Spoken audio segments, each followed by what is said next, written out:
వారి ఆశీర్వాదం తీసుకొని పేద ప్రజల యొక్క చిరకాల కోరిక ప్రతి దళిత గిరిజన బడుగు బలహీన మైనారిటీ వర్గాల యొక్క ఆత్మ గౌరవం ఇందిరమ్మ ఇల్లు పేదవాడు గ్రామాలలో ఆత్మ గౌరవంతో బ్రతకాలి 10 మంది ముందు తలెత్తుకొని నిలబడాలి అని అంటే ప్రతి పేదవాడికి సొంత ఇల్లు ఉండాలి అన్న ఆలోచన ఆనాడు ఇందిరమ్మ చేసి లక్షలాది ఇందిరమ్మ ఇల్లు పేదవాళ్లకు ఆనాడు కాంగ్రెస్ ప్రభుత్వం ఇచ్చింది. మళ్ళీ ప్రజాపాలన వచ్చిన తర్వాత ఈరోజు భద్రాచలంలో మా ఆడబిడ్డలు వేలాది మంది తరలి వచ్చి ఆశీర్వదిస్తే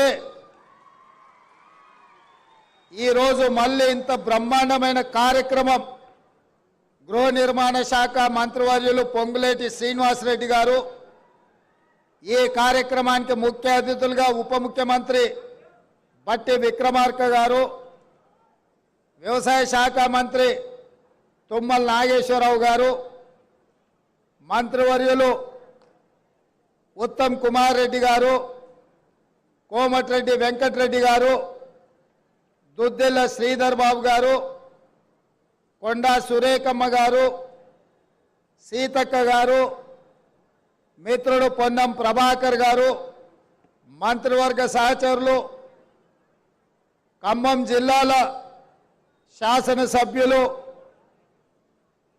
కాంగ్రెస్ పార్టీ నాయకులు గృహ నిర్మాణ శాఖ అధికారులు పాత్రికేయ మిత్రులు ఆడబిడ్డలందరూ కూడా మిట్ట మధ్యాహ్నం అయినా కూడా ఈ మంచి కార్యక్రమంలో పాల్గొని ఇందిరమ్మ ప్రభుత్వాన్ని ఆశీర్వదించడానికి వచ్చినందుకు మీకు అందరికీ మనస్ఫూర్తిగా ధన్యవాదాలు కృతజ్ఞతలు.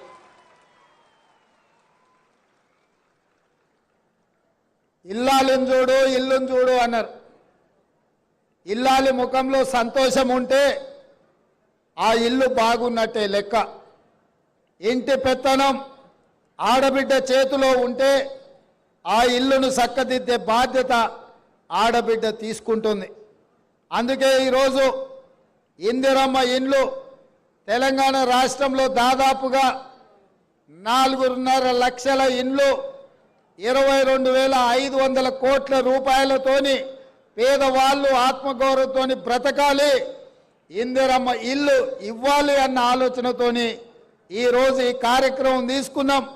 ఈ ఇందిరమ్మ ఇల్లు ఇంటాయన పేరు మీద కాదు, మా ఆడబిడ్డల పేరు మీదనే ఇవ్వాలి అని చెప్పి ఇవాళ మన ప్రభుత్వం నిర్ణయం తీసుకున్నది. ఇంటి పెత్తనమే కాదు, ఇంటి పట్టా కూడా ఆడబిడ్డ పేరు మీద ఉండాలి. అప్పుడే ఆ ఇంట్లో వెలుగులు ఉంటాయి, ఆ ఇంట్లో పిల్లలు చదువుకుంటారు, ఆ ఇల్లు గౌరవంగా సమాజంలో బ్రతకగలుగుతారని మా ప్రభుత్వం నమ్మింది. నేను